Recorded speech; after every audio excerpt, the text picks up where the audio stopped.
La Sociedad Española de Radiodifusión presenta... Ser... ¡Viva la radio! Podcast. Siempre.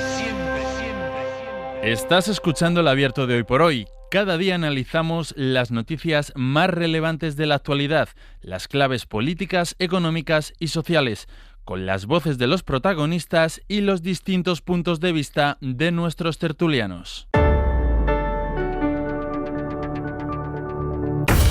Tiempo para el análisis, tiempo para el abierto. Hoy fuera de nuestro estudio habitual, estamos en el Gran Teatro de Manzanares. Gran Teatro, y hace honor a lo que dice su nombre. Es un enorme teatro aquí en esta ciudad, en un maravilloso escenario en el que hoy me acompañan como si fueran actores y se pusieran a declamar. Berna González Harbour, ¿qué tal? Muy buenos días. No tanto, ojalá tuviéramos esas capacidades, pero encantada de estar aquí. Buenos días. Y además les voy a decir una cosa a los oyentes que nos acompañan aquí. Siempre nos gusta hacer el programa fuera, pero cuando lo hacemos en un teatro tiene siempre como un toque especial, ¿no? El hecho de estar en el escenario, de verles ustedes ahí en esa platea, bueno, pues hace que el programa sea ya así completamente diferente. Gonzalo Velasco, hola, muy buenos días. Buenos días. A mí me ha costado despegarme del plato de migas que he desayunado, pero ahora ha merecido la pena. ¿Has desayunado migas? He desayunado migas, Ángels. Carlos Sánchez, buenos días. Doy fe de las migas. Espero que tú solo un café. Y algunos han comido hasta 2 huevos fritos. No digo más. Y no miramos a nadie. No miramos a nadie. Venga, no miraremos a nadie. Es lo que tiene venirse a esta tierra y que te pongan desayuno antes de venir a trabajar. Vamos a empezar por algo que va a pasar en pocos minutos en Santander, porque a las 8:30 de la mañana, está previsto que empiecen a llegar ya los primeros presidentes, los asistentes a la conferencia de presidentes que se va a reunir después de casi 3 años sin celebrarse, y es una reunión que va a estar muy marcada por la presencia del presidente valenciano Carlos Mazón, porque esta va a ser su primera aparición fuera de Valencia después del desastre de la Dana, pero además de Mazón hay otras miradas puestas también, por ejemplo, en la presidenta de la Comunidad de Madrid, en Isabel Díaz Ayuso, que mantiene, ya saben, una guerra abierta con el presidente del gobierno, con Pedro Sánchez. De hecho, recordemos, se van a ver Pedro Sánchez y Isabel Díaz Ayuso después de que la presidenta madrileña le diera plantón al presidente del gobierno en esa ronda de contactos que hizo con todos los presidentes autonómicos en Moncloa. Ahora la pugna es por las universidades públicas, y es que después de firmar el convenio para reducir la temporalidad con el ministerio hubo un cruce de ataques, además, entre Díaz Ayuso y Diana Morán, la ministra de Universidades, en las redes sociales. En medio de todo este clima, Guillermo Lerma, buenos días. Hola de nuevo, Ángels. Y todavía me dejo algo. En medio de todo este clima empieza la cumbre de presidentes, la primera que se convoca desde marzo de 2022. Sí, entonces se celebró en La Palma con la invasión rusa de Ucrania de fondo. Hoy es en Santander, en el Palacio de la Madalena. Este foro cumple 20 años desde su creación en 2014, en 2004, y como dices, llega precedido de un clima de tensión fuerte entre el gobierno y el primer partido de la oposición, que es quien preside la mayoría de las autonomías, 12 en total, autonomías que políticamente se proclaman bastión frente al gobierno central del PSOE y Sumar. Nada hace pensar, por tanto, y así lo trasladan las fuentes consultadas, que políticamente de esta cita vayan a salir grandes consensos. La mera convocatoria de la conferencia ya fue motivo de polémica. La Comunidad de Madrid primero y otras autonomías del PP después fueron al Supremo para exigir que se celebrase esta cita. Después los de Feijóo han denunciado que el formato, el de siempre, no favorece el debate. Se esperan unas 6 horas de reunión. Los presidentes autonómicos tienen 10 minutos cada uno para intervenir en los 4 puntos del orden del día. Se quejan muchos de ellos, también algunos socialistas como el castellano manchego Emiliano García Paje, que al final la conferencia se convierte en una suma de monólogos. Más allá de esos posibles acuerdos, de las quejas por el formato, de las quejas por la convocatoria, institucionalmente para el gobierno la foto sí que cree que tiene un significado importante. Recordaba el presidente del gobierno el otro día en esa copa de Navidad que ofreció en la Moncloa que esta será la primera fotografía en la que coincidan el rey, el jefe del Ejecutivo Central, y los nuevos presidentes autonómicos salidos del último ciclo electoral. Y ahora vuelvo contigo para hablar un poco de lo que puede ser el contenido de esa reunión de los presidentes autonómicos, porque estábamos hablando tanto aquí yo como yo con el clima de tensión política, ese frente común del Partido Popular ante el gobierno. para que se hagan una idea, síntomas, cosas que van aderezando, declaraciones que van aderezando esta reunión que está a punto de empezar en Santander. Díaz Ayuso atacando ayer al presidente del Gobierno después de que anunciara a Pedro Sánchez que a lo largo de 2025 se celebrarán unos actos con motivo del 50 aniversario de la muerte del dictador Franco. Con nosotros, desde luego, no cuenten para promover guerras ni bandos, porque el presidente le ha declarado la guerra a una parte de los españoles y a nosotros no nos van a encontrar en ello. Vale que no tengan nada que proponer en el futuro, pero no es nuestra culpa. Y una cosa queda clara. Sin Franco, Pedro Sánchez no es nada ni nadie. Gracias. Recordemos que son declaraciones posteriores a ese tuit que puso también Isabel Díaz Ayuso en el que decía Pedro Sánchez ha enloquecido.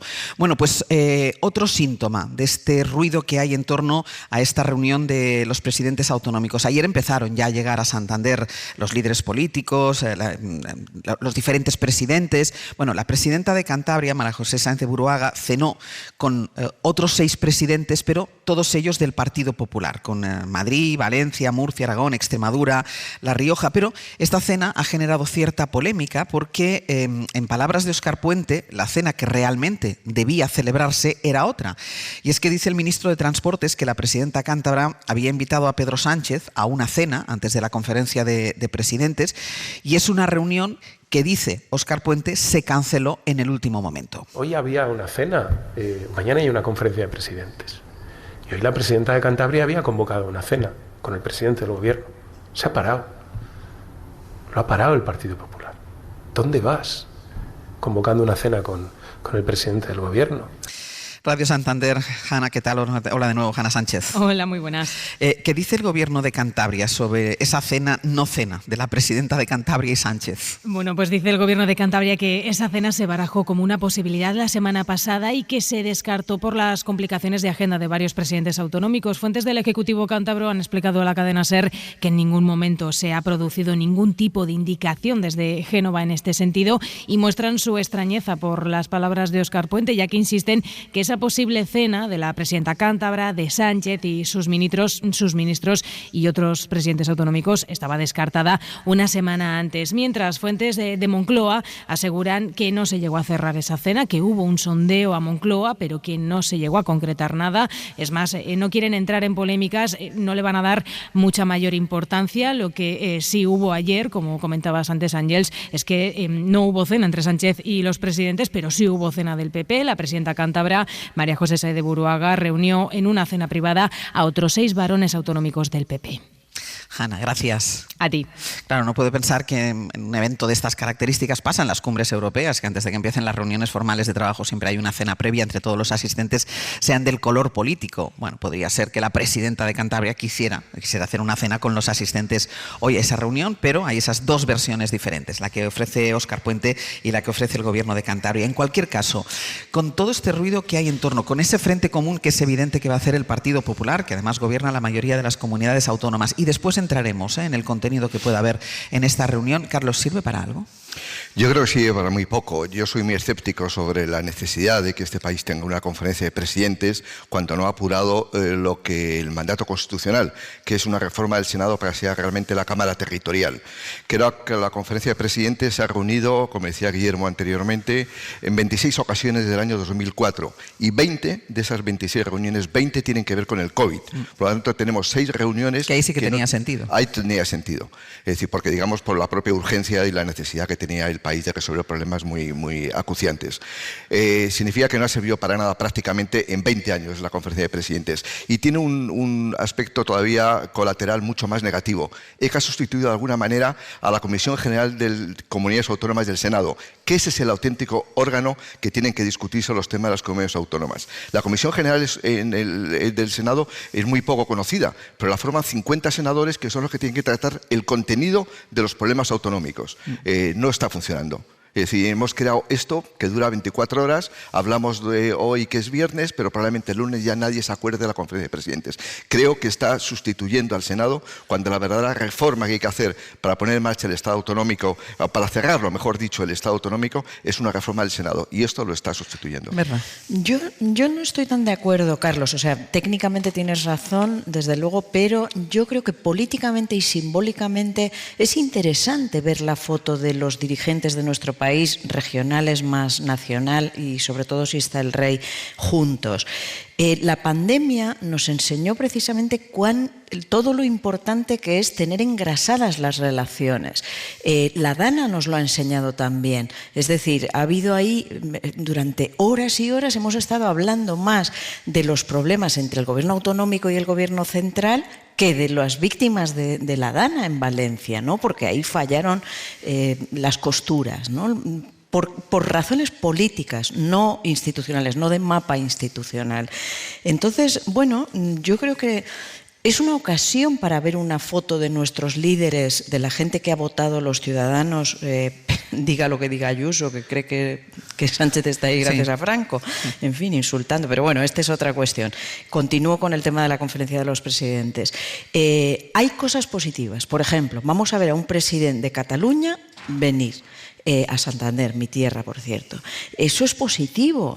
Ver una foto en la que España ha cambiado un poco, porque Cataluña estuvo ausente mucho tiempo. Va a estar el del PNV. O sea, vamos a ver la pluralidad que es España. Vamos a visibilizar el poder del Partido Popular, efectivamente, que en las últimas elecciones autonómicas consiguió tantos puestos. Entonces, bueno, es una foto, y una foto tiene valor político, tiene simbólico. Ahora, otra cosa es que lo utilicen como campo de batalla y que se convierta en una forma de ruptura otra vez en temas como migración y reparto de inmigrantes, en temas como vivienda, en temas como financiación. Ahora iremos al contenido con Guillermo, que nos va a explicar exactamente. De hecho, tampoco hay un documento, es decir, la discusión no es sobre un documento que se tenga que consensuar.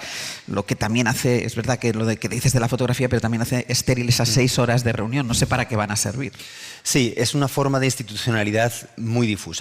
Es verdad que si se mantuviese con una periodicidad constante, podría generar una institucionalidad consuetudinaria, es decir, a través del hábito se generaría una disposición, una expectativa hacia las conferencias de presidentes anuales en las que, bueno, se van sacando adelante pactos, acuerdos de cierto calado. Eso sería la posibilidad que abriría la celebración de una reunión como esta. Pero de momento estamos en la incertidumbre acerca de su verdadero significado, porque ese precedente es irregular, no existe, como hemos constatado, ¿no? Es verdad que el formato no favorece la eficacia política de este tipo de evento. Cuando hay conferencias, cuando hay grandes convenciones, normalmente están precedidas de comisiones, de reuniones preparatorias, de documentos en los que se trabaja para que los acuerdos estén bien establecidos y bien negociados, y aquí parece que todo está más al albur de la coyuntura política de la última o de las últimas 2 semanas. Y esto es lo que no debería pasar. Dicho esto, somos un Estado cuasi federal, y ese cuasi a veces es defectuoso. Es decir, no es que seamos muy virtuosos por estar cerca de un funcionamiento federal, sino que eso que nos falta nos hace que las costuras a veces se rompan, ¿no? Y esto lo estamos viendo, pues, a veces trágicamente, con gestiones de crisis, lo estamos viendo con la cuestión de la gestión de la inmigración.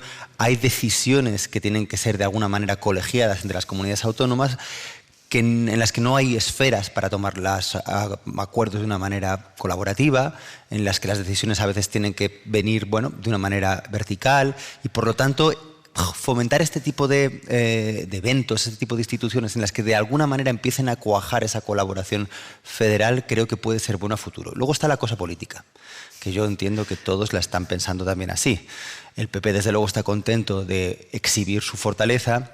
El PSOE yo creo que está intentando hacer de necesidad virtud, evidenciando el aislamiento del eje Feijóo-Ayuso, porque las reuniones bilaterales para hablar de financiación con los demás presidentes de las autonomías han ido relativamente bien, o no tan mal como preveía Ayuso, y porque hay otros, digamos, canales de comunicación entre los presidentes autonómicos del PP y el Gobierno central que, se mantienen, ¿no? Entonces yo creo que ese juego también va a estar hoy en las fotos, en las declaraciones, en las cenas y las no cenas, en los almuerzos, en todas estas cuestiones. Déjame, Carlos, que sé que quieres ir. Vamos a hacer una pausa. A la vuelta nos cuentan también desde Santander, que estamos viendo que empiezan ya a llegar los asistentes, y hasta el ministro de Administraciones Territoriales, está la presidenta de Cantabria ya recibiendo a algunos de los asistentes a esta cumbre. Vamos a hacer una pausa. A la vuelta vamos con el contenido de lo que se puede hablar en esta cumbre y seguimos con el análisis.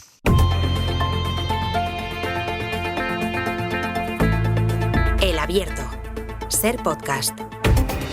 en el abierto hoy desde el Gran Teatro de Manzanares, Berna González Harbour, Carlos Sánchez y Gonzalo Velasco. Y vamos a volver a Santander, donde va a empezar dentro de poco esa cumbre de presidentes, esa conferencia de presidentes, Guille, porque estamos viendo una imagen que ya van llegando algunos de ellos. Sí, ya empieza ese ritual de los saludos, los primeros abrazos en la puerta de ese Palacio de la Magdalena. Hemos visto, por ejemplo, a la presidenta de Cantabria junto al ministro Ángel Víctor Torres haciendo de anfitriones, recibiendo, por ejemplo, al presidente de Ceuta, Juan Jesús Vivas. Está también la delegada del gobierno, así que se empiezan a producir esas primeras imágenes de esas llegadas. Los presidentes autonómicos, Ángeles, llegan a partir de las 9 menos cuarto de la mañana.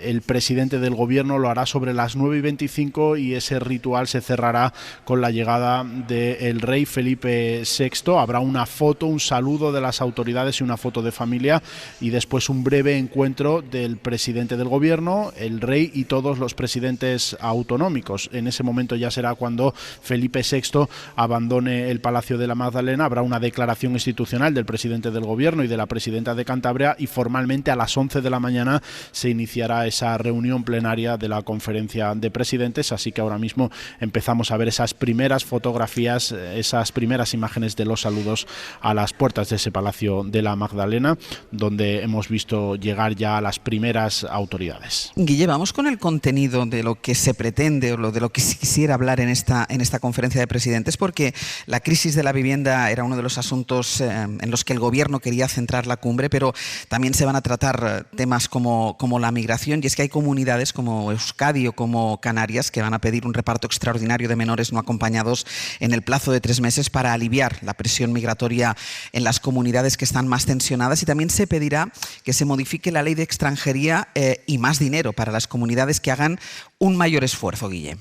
Sí, tanto Urkullu como Fernando Clavijo, sobre todo, ambos se reunieron ayer aquí ya en Santander para poner en común la estrategia. Llegan con la intención de poner sobre la mesa esa propuesta alternativa para gestionar la inmigración, pero en esto también las expectativas son bajas. La última reunión, de hecho, del ministro Ángel Víctor Torres con el portavoz del PP, Miguel Tellado, para desbloquear esa ley de extranjería y permitir la reubicación de los menores migrantes que llegan a Canarias, acabó sin acuerdo. Hoy se hará un intento más, ya no con el portavoz de Génova, sino con las comunidades del PP, que en definitiva, recuerda al gobierno, son las que tienen que comprometerse a que una vez hecho ese cambio legal acojan a los menores que se comprometan. La probabilidad de que eso pase, de que haya un acuerdo entre el gobierno y las comunidades del PP, es tan baja, Ángeles, que el PSOE ya trabaja en un plan B también junto a Clavijo, que es intentar que Junts ayude al gobierno a sacar adelante esa reforma de la ley de extranjería. Lo quieren hacer en el marco de las negociaciones que los socialistas mantienen abiertas con los de Puigdemont para delegar las competencias en materia de inmigración. Veremos cómo termina esa cuestión. El otro gran asunto sobre el que la Moncloa quiere acercar posturas es la vivienda, el problema de acceso y la subida de los precios. Es una urgencia de país, dice el Ejecutivo Central, pero en este caso también hay una mayoría de comunidades del PP que son también las competentes y que no comparten las soluciones que se plantean a nivel estatal. De hecho, en las últimas horas hemos escuchado a varios presidentes del Partido Popular pidiendo la derogación de la ley que topa los precios del alquiler en zonas tensionadas. Una ley que en las comunidades del PP no se aplica, así que el gobierno y las autonomías se conforman con conseguir al menos hoy aquí un acuerdo de mínimos para, por ejemplo, desbloquear la ley del suelo, que permitiría agilizar los planes de ordenación urbana y que permitiría, considera el Ejecutivo, es una demanda de muchos ayuntamientos también, la construcción de vivienda. También se va a hablar de aumentar los fondos para la rehabilitación. Esos son los dos puntos en los que en materia de vivienda se llega con las posturas más cercanas. Guille, gracias. Hasta luego. Y en Santander está también Josué Coello. Josué, buenos días. ¿Qué tal, Ángel? Buenos días de nuevo. Porque hablábamos antes de ese frente común del Partido Popular en esta cumbre, en el que parece que hay poco margen para entenderse, y es que el PP quiere poner mucho el acento en la financiación singular para Cataluña, que pactaron socialistas y Esquerra. Es otra forma por parte del PP de poner en aprietos al Ejecutivo Central, y por eso Josué, el presidente catalán Salvador Illa, va a intentar desactivar esa carta explicando, haciendo pedagogía de ese acuerdo con Esquerra y dejando claro, o intentando dejar claro, claro que no están hablando de un concierto económico. Sí, y ya llega a Santander con ánimo constructivo y con la intención de defender que este acuerdo de financiación no rompe con la solidaridad interterritorial, según nos dicen fuentes de su entorno. Enfrente tendrá a los varones del PP, que son muy críticos con este acuerdo, pero que a su vez llegan divididos por el modelo de financiación por el que optan. Y enfrente también tendrá ella a un compañero de partido, a Emiliano García Paje, que anoche se mostraba muy crítico en Televisión Española con este acuerdo y decía esto. Permítanme que intente ser coherente. En el 2012, el primero que planteó financiación singular para Cataluña fue el Partido Popular en Cataluña. ¿Sabe lo que decía entonces el PSOE y el PSC? Que ese era el mayor atentado a la igualdad de los españoles. Yo en el 2012 y hoy digo exactamente lo mismo. Tendrá trabajo ella para convencer a Emiliano García Paje, y es que, Ángels, otro foco de atención de este día será el presidente valenciano, será Carlos Mazón. Se va a reencontrar con Pedro Sánchez y con los homólogos del Partido Popular tras la tragedia de la Dana y su gestión, y llega a Santander con la petición de un plan nacional contra inundaciones. Josué, gracias. A vosotros. Hasta luego, Carlos, que te he interrumpido antes. No, quería comentar que hace pocos días, el 6 de diciembre, España celebró el 46 aniversario de la Constitución. Y lo que sabemos es que el Estado autonómico, insisto en esa idea, no está cerrado. De hecho, está muy abierto en muchos puntos. El título 8, todo el mundo, los juristas, los expertos en financiación autonómica, digamos los que saben de estas cosas, dicen que no está cerrado y que hay que cerrarlo. Fundamentalmente, convertir el Senado en una Cámara territorial. Lo que sabemos es que la Conferencia de Presidentes poco ha ayudado a esto. De hecho, ni siquiera después de 26 reuniones no se ha abordado la financiación autonómica. Es decir, hay que recordar que el 2009 se firmó el actual modelo de financiación autonómica, caducó en 2014, han pasado 10 años y seguimos sin financiación autonómica. Por lo tanto, la Conferencia de Presidentes, que podría ayudar a resolver estos problemas, no lo resuelve. Por lo tanto, yo sé que los símbolos, Berna, son importantes en política, y más ahora, digamos, que hay mucha crispación, mucha polarización. Pero no de símbolos vive el hombre. Se necesitan acuerdos que resuelvan los problemas de los ciudadanos, de la vivienda, y el formato de Conferencia de Presidentes no lo va a resolver. Entre otras cosas porque la Conferencia de Presidentes funciona según su reglamento con acuerdos y recomendaciones. Los acuerdos políticos tienen que ser asumidos por todos los firmantes. ¿Y alguien piensa que en este contexto político puede haber un acuerdo de todos los firmantes sobre vivienda? Pues creo que no. Por lo tanto, tienes que ir a un formato mucho más flexible. Y el formato existe, que además está en la Constitución, que es el Senado, y dentro del Senado la Comisión General de Comunidades Autónomas. Ese es un formato que resuelve los problemas de los ciudadanos. Esto es simplemente una foto. Berna. Es una foto, pero es engrasar relaciones. A ver, no voy a convertirme yo hoy en defensora de la Conferencia de Presidentes. Quiero decir que me interesa la foto y me interesa el retrato, o sea, el retrato político, no digo la foto en ese marco incomparable que estamos viendo. La foto es preciosa. La foto es preciosa. Hombre, Santander es precioso y el Palacio de la Madalena, voy a hacer un poco de publicidad. No, lo que quiero, el retrato político, es decir, que no se haya llegado a un acuerdo sobre el reparto de menores inmigrantes que están acogotando a Canarias es una vergüenza nacional. Totalmente de acuerdo. Y es una vergüenza nacional que viene de Génova. Es decir, también el Senado es Génova. Hoy el Senado es mayoría del Partido Popular. Y el Congreso, pues ya sabemos cómo está de dividido. Y es una vergüenza que no se haya llegado a un acuerdo para repartir migrantes que están, lo que digo, asfixiando a Canarias, porque no puede más Canarias. Y es un acto de insolidaridad brutal, que viene de Génova. Es decir, por la vía normal que estás defendiendo y que debemos defender, claro, deberían poderse solucionar los problemas, pero es que tampoco se están solucionando. Entonces, es interesante ver las caras de estos señores y señoras hoy, ver sus posicionamientos, por ejemplo, en este tema que a mí me preocupa muchísimo y creo que nos debe preocupar, porque luego resulta, Gonzalo lo destacaba antes, como por ejemplo en la foto del presidente Sánchez recibiendo presidente a presidente, por ejemplo, a Moreno Bonilla, a otros presidentes, al presidente gallego, ha resultado que son capaces de hablar, que son capaces de entenderse, de encontrar un marco de conversación, de discrepar, pero hablar. Entonces, hoy tenemos ocasión de verles enfrentados a hablar como personas. Otra cosa es que ya sabemos que Génova hará descarrilar toda propuesta, por ejemplo, de reparto de inmigrantes, que ya digo que a mí me preocupa muchísimo. por no decir la vivienda. Pero, bueno, políticamente me interesa esa foto, me interesa ese lenguaje no verbal incluso y esos posicionamientos. Sí, también tenemos que pensar en no confundir el plano legislativo que corresponde a las Cortes Generales y el plano de la aplicación de esas leyes que sí que corresponde por las competencias que tienen cada una de las comunidades autónomas a los presidentes que están hoy reunidos, ¿no? Cuando hablamos de la cuestión migratoria, que estoy de acuerdo que es un escándalo, porque estamos hablando de la solidaridad con Ceuta, Melilla, con Canarias, por un número significativamente reducido de, sobre todo, menores migrantes. Sí. Que en estos territorios generan una presión insostenible, pero que para un reparto solidario de todo el territorio no es en absoluto algo grave. Y el Partido Popular está echando balones fuera, argumentando que hay que fortalecer el Frontex, la prevención, pero no está aportando soluciones realistas. Ahora bien, esto tiene que ver también con la negociación que se está haciendo para aprobar una reforma de la ley en el Parlamento. Otra cosa es la aplicación de la ley de vivienda, que ya está aprobada.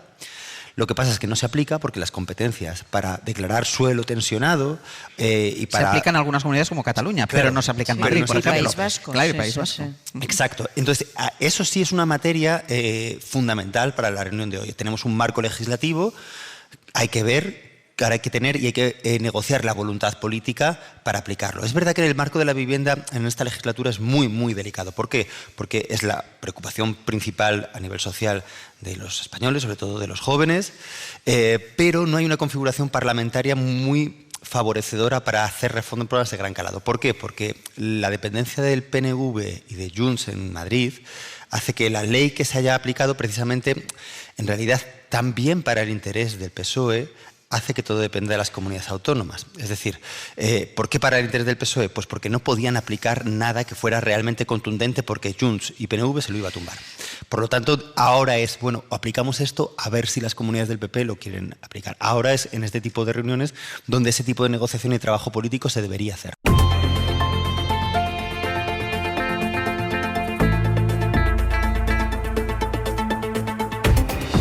Edición especial de Hoy por Hoy desde Manzanares con Berna González Harburg, con Carlos Sánchez y con Gonzalo Velasco. Dejamos un ojo puesto en el Palacio de la Magdalena en Santander por si hay alguna novedad sobre esta conferencia de presidentes mientras van llegando todos los asistentes. Y vamos a una imagen que fue ayer una de las imágenes del día y fue la de José Luis Ábalos entrando en el Supremo para declarar. Miguel Ángel Campos, buenos días. Hola Ángel, de nuevo. Declaraba de manera voluntaria. Al final no pudo retrasar la declaración como él quería para hacerlo después de que declarara Víctor de Aldama, pero en cualquier caso, en su declaración ante el juez, lo que dijo sobre todo Campos es que no sabía nada. Sí, afirmó que no había cobrado una sola comisión por las mascarillas o por cualquier otro contrato. Un aspecto sobre el que no pudieron insistir el juez ni el fiscal, sobre todo el primero, quien llevó todo el peso del interrogatorio, porque debido al aforamiento de Ábalos aún no han investigado su patrimonio o ingresos y no disponen de datos para cuestionar sus negativas. Ábalos afirmó que Aldama miente, que la letra que figura en los documentos aportados por el corruptor no es suya y que otros papeles directamente son falsos. Además, afirma que jamás amañó contratos en transportes, tal y como ha corroborado ahora el ministro Puente. Respecto a la sospechosa adjudicación de mascarillas por más de 50 millones de euros, negó conocimiento de irregularidad alguna y deslizó la responsabilidad en su asesor, Koldo García, de quien dijo que se excedió en sus atribuciones. Sobre la vivienda en Cádiz, dijo que fue un alquiler lícito del que aportará la documentación necesaria. Respecto al piso de la Castellana, afirma que el valor no era de casi 2 millones, sino de 750.000 euros y que no llegó a sustanciarse porque había un ocupa, ni tuvo las llaves. Una explicación que no satisfizo al fiscal porque se firmó un contrato de fiducia, una garantía, dijo el Ministerio Público,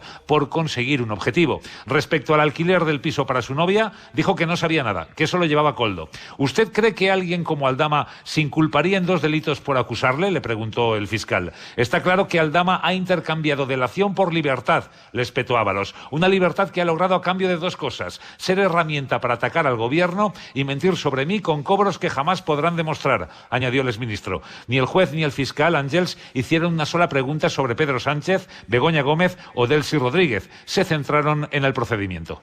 Déjame que te pregunte una cosa, porque ayer ya la apuntabas, cuando antes de las 10 nos contabas que había llegado ya Ábalos y que estaba a punto de declarar. Y es que ayer cuando estaba declarando él contestó a todas las partes salvo a una, que es la del Partido Popular, y es porque fue la única de las acusaciones particulares que pudo estar presente en ese interrogatorio. Sí, y no respondió una sola pregunta al Partido Popular, que por decisión judicial era la única de las 7 acusaciones populares personadas en el procedimiento que podía estar presente en el interrogatorio. El juez les pidió que se pusieran de acuerdo para comparecer bajo una única dirección letrada, un acuerdo que fue imposible entre las 5 acusaciones de ultraderecha, una progresista y el PP, y finalmente fue el juez quien tomó la decisión, que fueran representados por la primera acusación que se personó en la causa, la del Partido Popular. Ábalos sí contestó al juez, al fiscal, al abogado de Aldama, al de Koldo y a su propio letrado. Campos, gracias. Hasta luego. Ahora vamos y os pregunto por el contenido de esa declaración descargando prácticamente todas las culpas a Ábalos en Koldo, pero sí, es que le hacía esta pregunta a Campos porque tú me lo hiciste ver ayer, Carlos, cuando hablábamos precisamente de que el juez solo había dejado que una de las acusaciones particulares estuviera presente en ese interrogatorio. Creo que la decisión del juez Leopoldo Puente es muy significativa porque España es el único país de Europa donde existe la figura de la acusación popular en estos términos. Es decir, cualquier individuo o cualquier asociación, cualquier institución puede presentar una querella ante el juez determinado y a partir de ahí, si el juez considera que hay elementos suficientes para investigar, pues lo ha aceptado, con lo cual compromete muchísimo al posible acusado de haber cometido un hipotético delito. Es decir, yo creo que la jurisdicción española fue, y eso está en la Constitución española, por lo tanto poco se puede cambiar porque lo dice la Carta Magna. Yo creo que había que repensar entre las reformas que hablábamos antes, la reforma del sistema autonómico, también la reforma de los procedimientos judiciales. Y me parece que ha habido un auténtico abuso por parte de acusaciones populares que simplemente lo que buscaban era formar parte del procedimiento y luego filtrar sumarios, y nos hemos encontrado con individuos que al final han acabado en la cárcel. Siempre se argumenta de, bueno, ha habido alguien que ha puesto una querella y ha permitido que Urdangarín acabe en la cárcel. Sí, bueno, pero ese es un caso. Es decir, la inmensa mayoría que conocemos, los que llevamos muchos años en periódicos y hemos visto procedimientos judiciales, hemos visto que hay una auténtica industria de la corrupción en España. Y en este procedimiento, por ejemplo, hay al menos 6 organizaciones que no tienen nada que ver con el tema de corrupción, pero simplemente lo que buscan es filtrar y hacer daño políticamente. Me da igual que sea el Partido Socialista o el Partido Popular. Creo que hay que dar una vuelta a la acusación popular en España. Y además, que se disfrazan de cosas como sindicatos, se autodenominan sindicatos que no representan a nadie, sí. O sea, que son una serie de figuras, todos sabemos quiénes son, que se han convertido en instrumentos de llevar la política a los tribunales. Y ya sabemos que, claro, como los tribunales, la justicia juega con reglas diferentes, obviamente, a la que jugamos la prensa, la política, etcétera, pues ahí es el sálvese quien pueda. Porque efectivamente hoy hemos visto, ayer el juez Peinado creo que es el que ha pedido los datos de Moncloa de todos los asesores, etcétera, como antes de las cuentas, etcétera, etcétera. ¿Quién le puede decir que no a un juez? Le vimos entrar en la Moncloa para tomar declaración a Pedro Sánchez. Quiero decir, estamos hablando de casos en ocasiones muy dudosos, que en muchas ocasiones acaban en nada y que se han iniciado como bandera de una lucha política que en los tribunales adquiere otra dimensión. Mira, déjame un momento porque sigue conectado Miguel Ángel Campos, que quiere decir algo sobre esto, sobre de las acusaciones populares. Campos.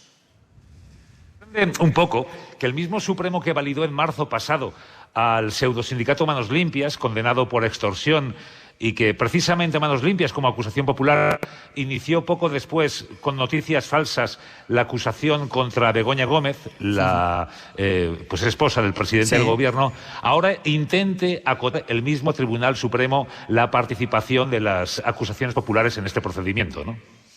Pues sí, la verdad, llama la atención. Gonzalo. Claro, estamos ante un acontecimiento, ante una noticia que requiere, como muchas otras, y no ha habido ocasión para hacerlo, requiere tesón ético, deontológico y profesional por parte de todas las partes implicadas, ¿no? Ahora lo que tenemos es básicamente ruido, relatos, a veces hipérboles, a veces indicios, pero de todo ello todavía no sabemos y no podemos distinguir, y no tenemos los recursos ni siquiera jurídicos para distinguir qué es la verdad. Podemos intuir efectivamente que ha habido prácticas negligentes como mínimo por parte del ministro Ábalos. Podríamos incluso ceder a una caracterología del personaje que da lugar a ello. Pero de momento no sabemos casi nada. Solamente sabemos pues, que, claro, cuando Ábalos va ante el juez, hace declaraciones en su defensa. Cuando Aldama va, pues lo que hace es crear hipérboles, crear un relato, crear un personaje, lanzar acusaciones por un lado y por otro para conseguir su propia salvación. Tenemos al Partido Popular tratando de montar un edificio de corrupción que afecta desde el presidente hasta el Ujier de Moncloa. De todo ello, por tanto, no tenemos nada. Hay que desbrozar, hay que tener paciencia. Entonces hay que tener buenas prácticas. La del juez, esta vez, ha sido una buena práctica. Limitar la acusación popular para que no se sucedan el ruido, las hipérboles en sede judicial. La del ministro Puente ha sido una buena práctica. Ha hecho una auditoría interna, una auditoría que ha servido. Ya sabemos exactamente qué contratos sospechosos se hicieron mientras Ábalos fue ministro y cuáles no. Bien, avanzamos en aras de conocer exactamente qué es lo irregular y qué es lo que no lo es. Por lo tanto, debemos, entre todos los implicados, medios, judicatura, partidos políticos, instituciones, tener una cierta paciencia para no hacer un juicio paralelo que finalmente cree efectos políticos indeseables. Seguramente haya penas, seguramente haya negligencias, pero esperemos a ver en qué medida y en qué circunstancias. De todas formas, hay que distinguir, y reconozco que soy la primera que he saltado de Ábalos a Begoña Gómez, y ahora quiero distinguir.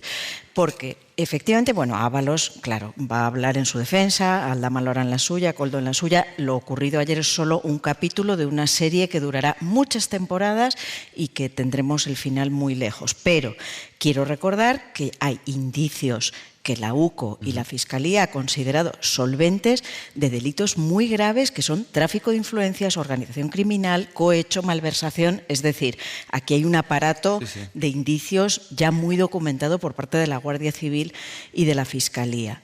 Yo creo que ese es un asunto muy distinto a los otros a los que me he referido, de Begoña Gómez o del hermano del presidente y otros que conoceremos, ese calvario judicial que le ha augurado Feijóo a Pedro Sánchez y que francamente se van como disolviendo como azucarillos a la espera de nuevas diligencias del juez, ¿no? O sea que en esto la justicia, lo que pasa es que es la justicia en mayúsculas y todos debemos respetar las decisiones judiciales, pero creo que visiblemente todos nosotros y los oyentes podemos ver la diferencia entre unos casos y otros. Carlos, déjame, que parece que la tengo tomada contigo.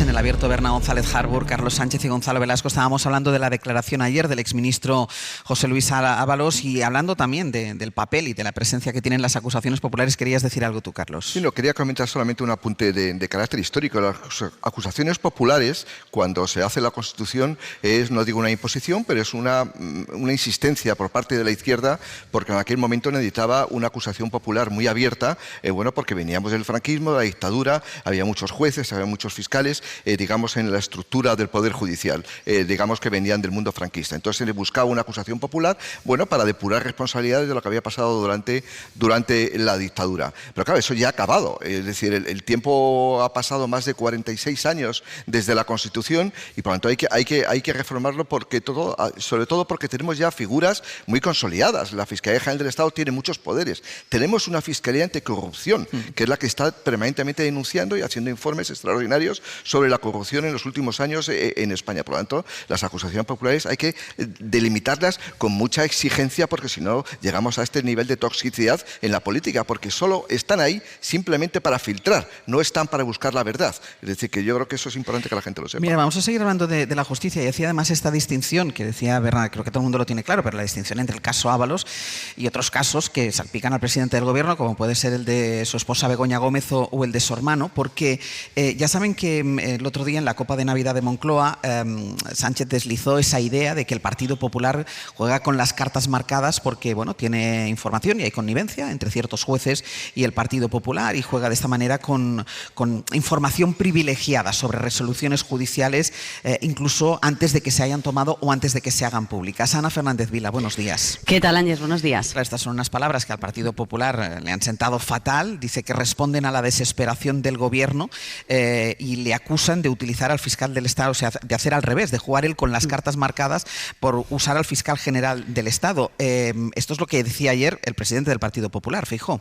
Sí, el PP salió ayer en tromba a defenderse, empezando, como decías, por el propio Núñez Feijóo. Decía el líder del PP que si alguien politiza la justicia es Sánchez, si alguien usa cartas marcadas, ese es el fiscal general del Estado. Si hay alguien que está jugando con las cartas marcadas, sin duda es la Fiscalía General del Estado, que utiliza una información judicial para hacerle oposición a mi partido. Yo le pediría al presidente del Gobierno que fuese un poco más responsable. Acusa a los populares al presidente de ser un irresponsable y denuncian que sus palabras suponen un ataque a la separación de poderes. Esto decía Borja Semper. Defendamos el Estado de Derecho, la separación de poderes y cree el ladrón que todos son de su condición. El presidente del Gobierno es un profundo irresponsable y lo siento mucho, y siento mucho hablar en estos términos del presidente del Gobierno, pero es un irresponsable.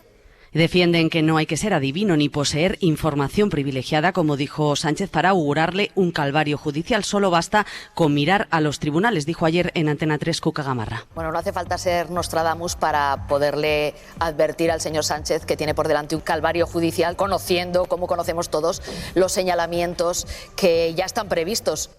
Las palabras de Sánchez tampoco han sentado bien a algunos sectores de la Judicatura. Desde la APM, la principal asociación de corte conservadora, avisaban de que nadie es impune, ni siquiera el presidente del Gobierno, y que su obligación es investigar. Desde la Francisco de Vitoria, también moderada, hablan de insinuaciones calculadas que desprestigian el Poder Judicial, pero desde el Gobierno se reafirman y respaldan las palabras de Sánchez. Esto decía ayer la ministra Diana Morant. Desde luego, a la vista de los tuits del jefe de gabinete de la presidenta Ayuso, que parece que las cosas sabe cuándo van para adelante y cuándo no van para adelante, podemos cada uno juzgar si hay algunos que tienen información privilegiada.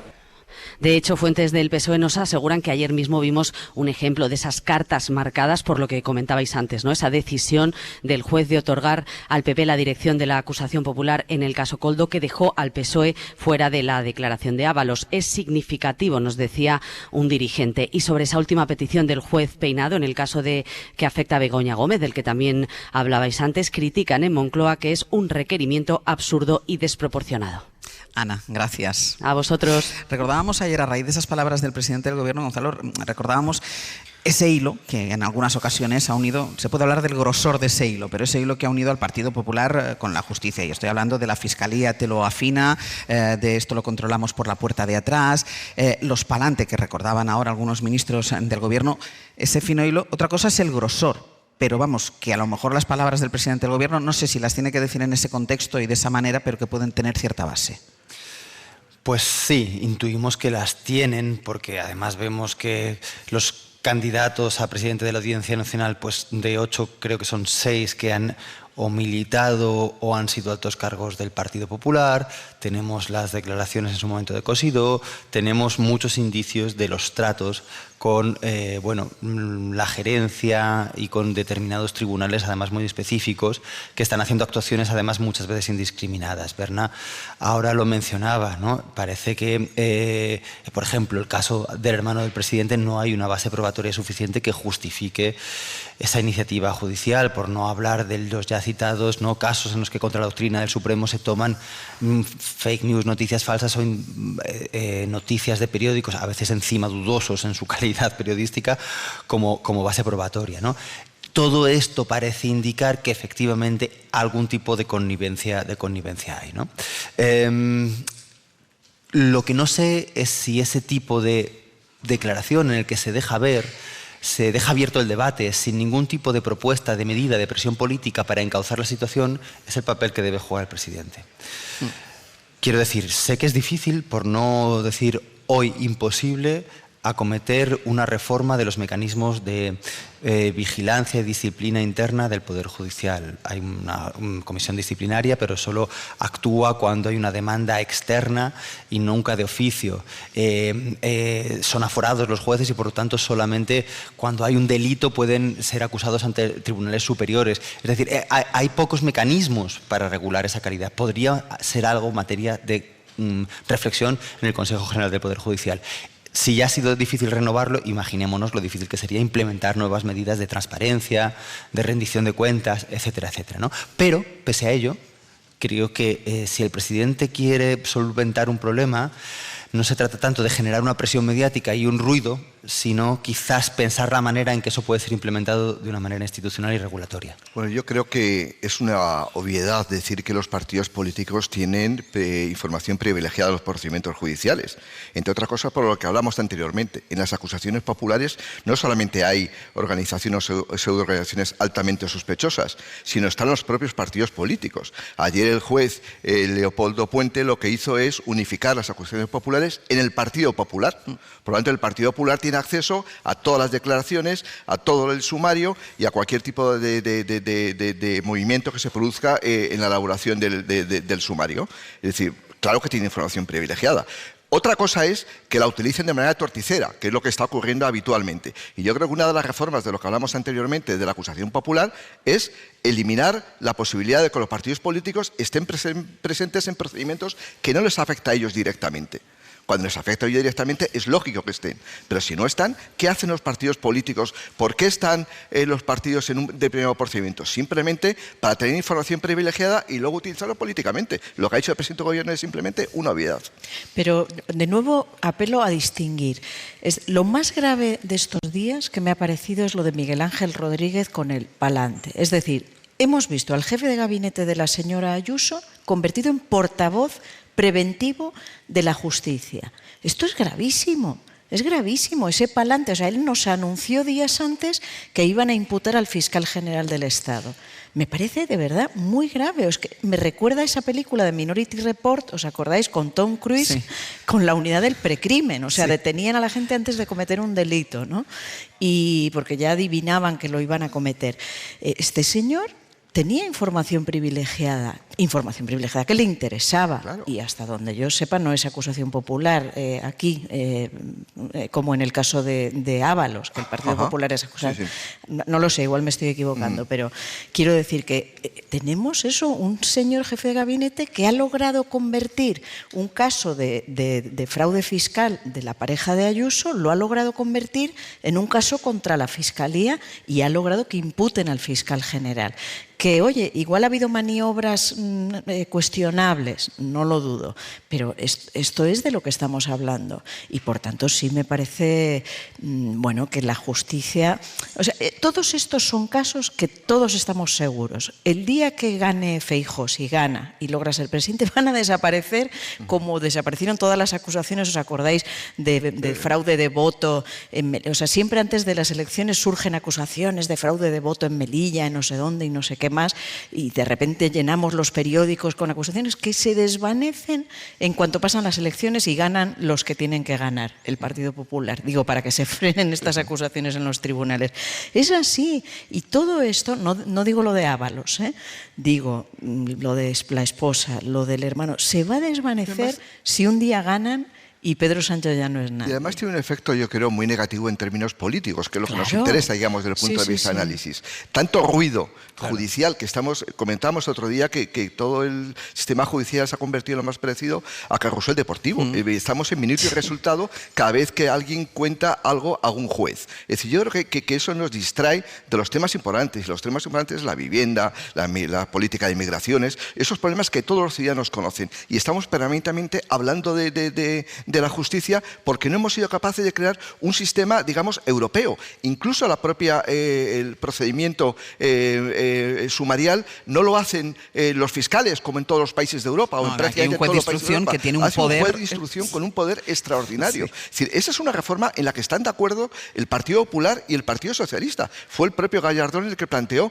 el que los fiscales tuvieran, digamos, la iniciativa en ese tipo de procedimientos. Pues no se ha olvidado todas esas reformas que son fundamentales y seguimos hablando de esto y no hablar de los temas fundamentales de España. Por eso sigue siendo muy importante matricularse en las facultades de periodismo, donde espero que se siga enseñando, doy fe, porque yo doy clase en una, aunque no en periodismo, de qué es noticia, ¿no?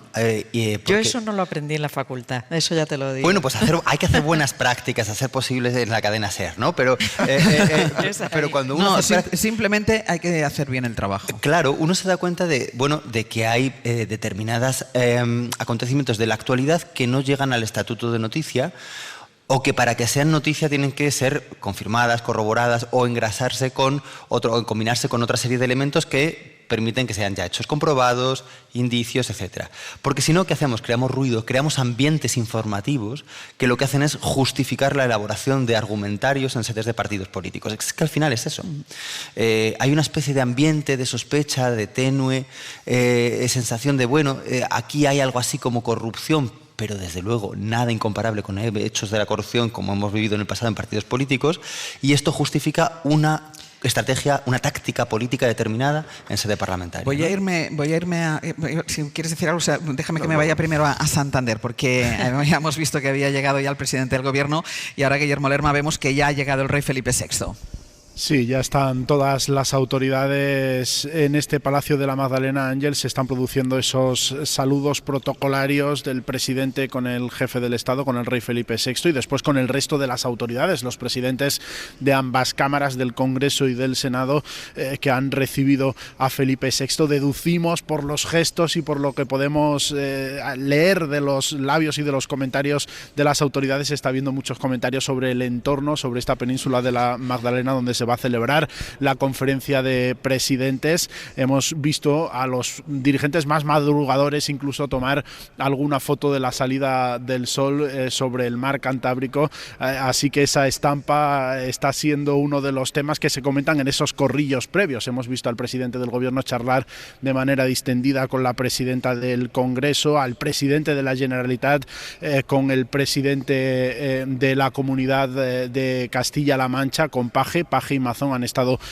comentando unos minutos antes de que llegase el rey. En las imágenes también está ya Salvador Illa, el presidente también de la Xunta de Galicia, Alfonso Rueda, o el presidente de la Junta de Andalucía, Moreno Bonilla, todos saludando a Felipe VI antes de hacer esa foto de familia para después, como decíamos hace unos minutos, celebrar un encuentro antes de que ya de manera así oficial dé comienzo el plenario. Hemos podido hablar con algunos de los presidentes autonómicos, Ángeles, antes de subir a la parte alta de ese Palacio de la Magdalena, por ejemplo con Fernando Clavijo, que ponía sobre la mesa el tema de la inmigración. Decía el presidente de Canarias que él llega aquí con una propuesta concreta junto con el Lehendakari Pradales, una propuesta concreta sobre inmigración, y se quejaba de la falta de preparación previa que ha habido por parte del gobierno. Lamentar quizás a lo mejor que las comisiones preparatorias para venir a esta cita tan importante se tenían que haber celebrado, que debíamos habernos cursado documentos y haber traído propuestas más concretas, pero vamos a ver si sale todo bien, aunque bueno, visto los antecedentes no soy muy optimista. Ese es el tono general, Ángeles, de pocas expectativas de acuerdo en esta reunión de la conferencia de presidentes que está a punto de comenzar. Guille, gracias. Hasta luego. Carlos, no sé si quería rematar algo. A ver, espera, ahora. Quería hacer un apunte muy breve sobre la praxis periodística. Es decir, hay un viejo principio del periodismo que te dice que si alguien dice que llueve y otro no dice que no está lloviendo, lo que hay que hacer es salir a la ventana a ver si está lloviendo. Y ver si llueve. Tan sencillo como eso. Y yo creo que el tema de procedimientos judiciales, el hecho de que haya gente que se dedica a filtrar, al final los periodistas son muy dependientes de las fuentes. Y en vez de filtrar lo que es bueno y lo que es malo, simplemente la mala praxis te hace llevar a dar informaciones falsas. No, también apoyando lo que ha dicho Gonzalo del ruido mediático que se va creando y del que medios son responsables, recordar esta frase para mí infame que ha dicho Feijóo esta semana en el Congreso, que es que le ha dicho en su mesa a Pedro Sánchez, se van a sentar 2 imputados por la justicia. Me parece infame en esa intromisión en su vida privada de la Navidad, cuando lo que estamos hablando es de 2 casos que, ya digo, yo creo que se van a desvanecer como fuegos artificiales, pero esto ya lo hemos visto en el Congreso. Y el principio de inocencia. No, claro. es que el otro día lo recordábamos, Carlos, es que ha llegado un punto de que da la sensación que es el inocente el que tiene que demostrar su inocencia y no demostrar la culpabilidad. Claro, fíjate, cuando se cambió el concepto el propio de imputación, a investigado, precisamente ya era por eso. Sí, es decir, para que la opinión pública no interpretara que alguien que está investigado sea culpable. Sí, es decir, y en política, bueno, como vale todo, pues se dicen este tipo de barbaridades. Pausa y nos vamos a Siria.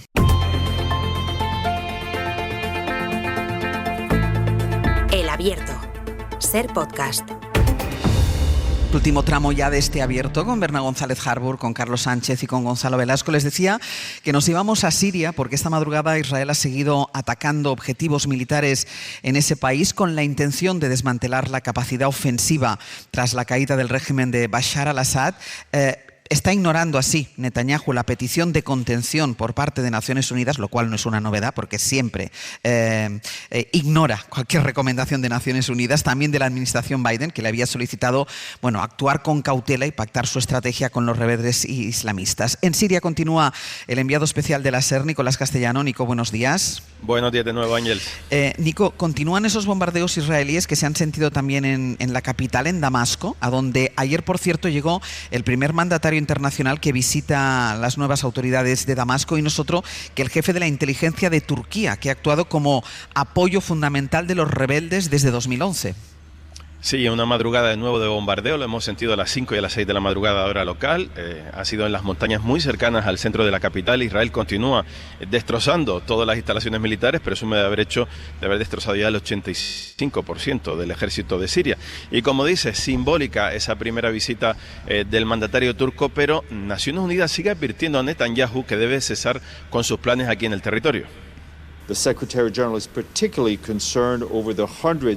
Dujarric, el portavoz del secretario general, dice que está Antonio Guterres especialmente preocupado por los ataques israelíes sobre el terreno y le lanza el mensaje a Netanyahu que abandone el territorio. Y lejos de eso, esta misma mañana, el ejército de Netanyahu ha dicho que no solo se va a quedar en los altos del Golán, que estaban desmilitarizados hasta el pasado domingo y han sido ocupados por los israelíes, sino que se va a quedar en los montes cercanos a Damasco, está a menos de 30 kilómetros de la ciudad. Y mientras también por aquí sigue la gira de Blinken, después de visitar Jordania, esta mañana llega a Turquía,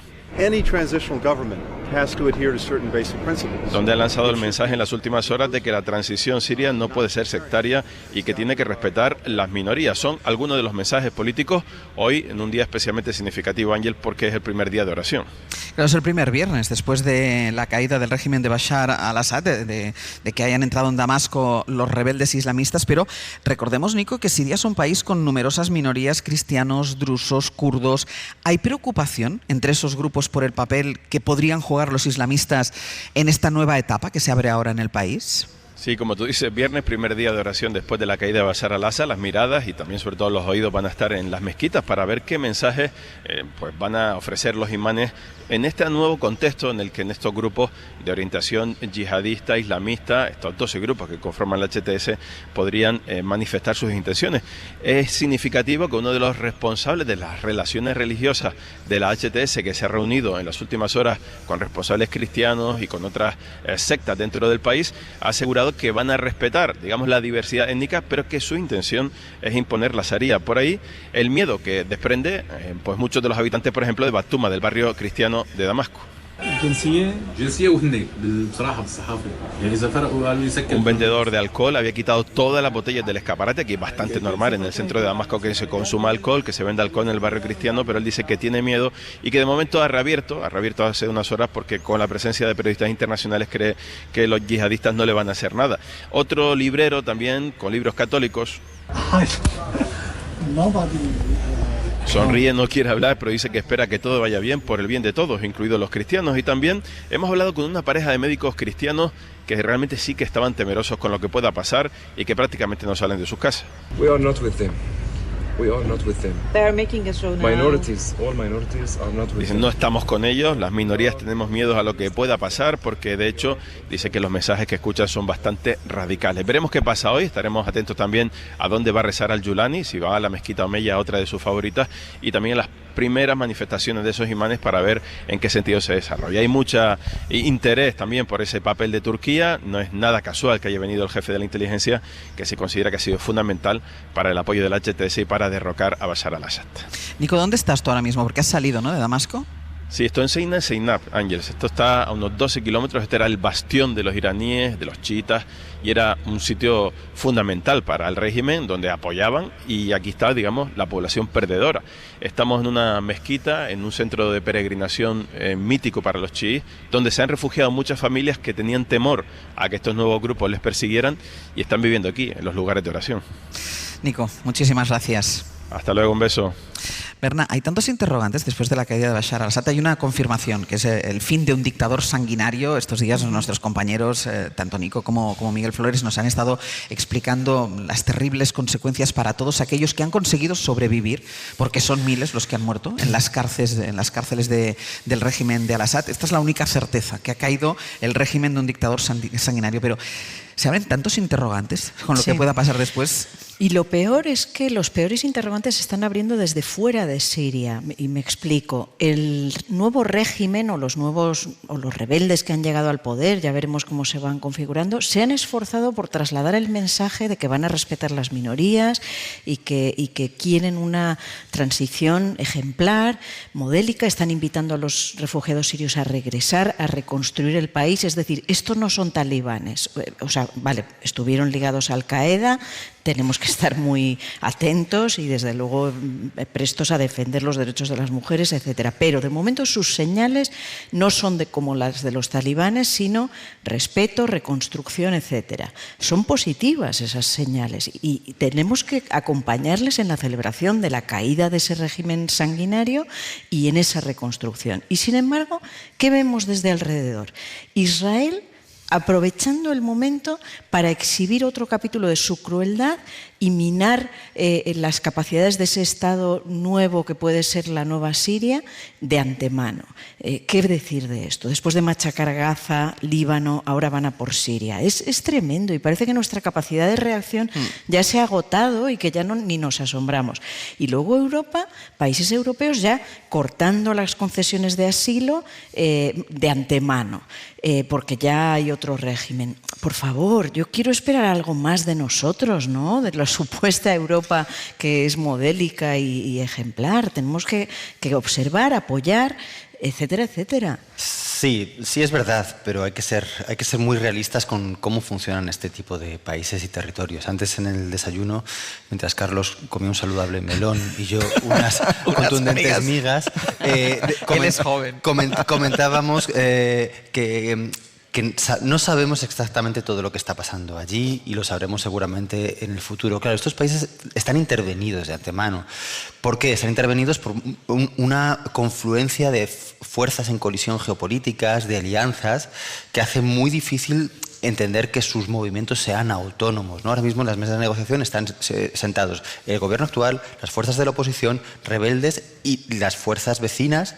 Y entendemos que también las fuerzas que tienen bases militares allí tienen bases militares Rusia y Estados Unidos también. Entonces, la clave ahora es comprender qué es lo que ha pasado. Estados Unidos bases como tales no tiene. Y qué se está moviendo, ¿no? Israel tiene ocupados par de territorios sirios, altos de Golán, ¿no? Que lo llama zona de amortiguación. A su vez, el anterior gobierno de Siria estaba alineado con la milicia chií libanesa de Hezbollah, con Rusia, no con Hamas. Es decir, hay una confluencia de elementos allí que tenemos que aclarar poco a poco, ¿no? Yo me gustaría que los oyentes que están aquí valoraran el compromiso de los analistas de la mañana que están desayunando y están hablando de geopolítica. No a mí me gustaría que lo valoraran. Muy breve, Carlos. No, muy brevemente. Y en este desayuno, presidente, comentábamos, a mí lo que más sorprendido, tenemos muy poca información, sabemos muy poco de lo que realmente ha pasado. Claro, pero uno como lector de la prensa internacional y lo que contaba ahora Nico, es decir, si Israel está destruyendo el armamento sirio, el 85% creo que ha dicho, uno se pregunta, ¿y por qué no se ha utilizado eso contra los rebeldes?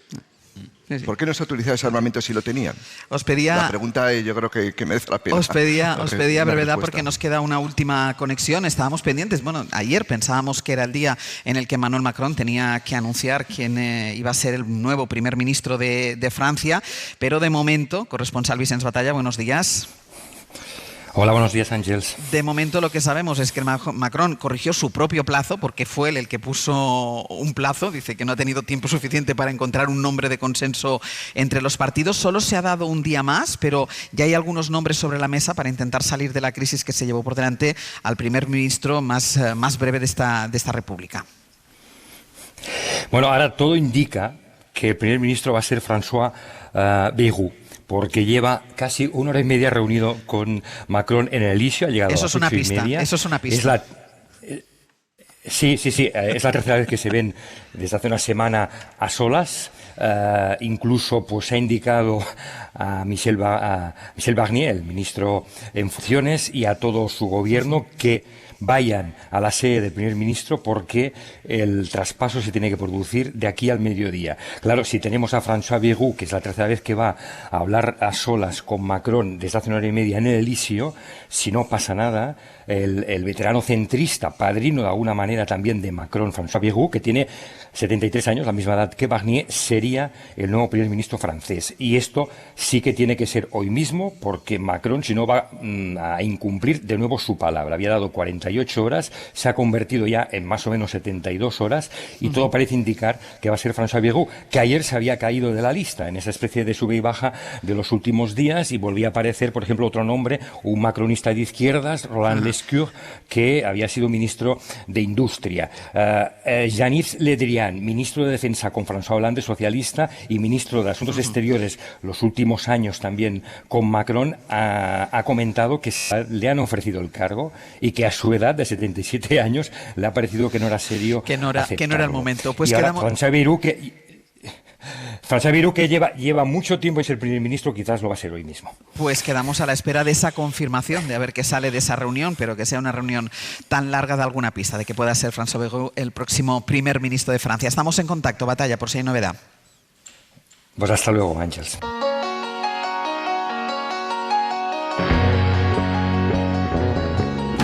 Llevaba sin sentirme así muchísimo tiempo. Un minutito le queda a este abierto, el tiempo justo para despedir a Berna González Harbour, Carlos Sánchez y Gonzalo Velasco, y para que se lleven un aplauso de Manzanares, digo yo, que se lo han ganado.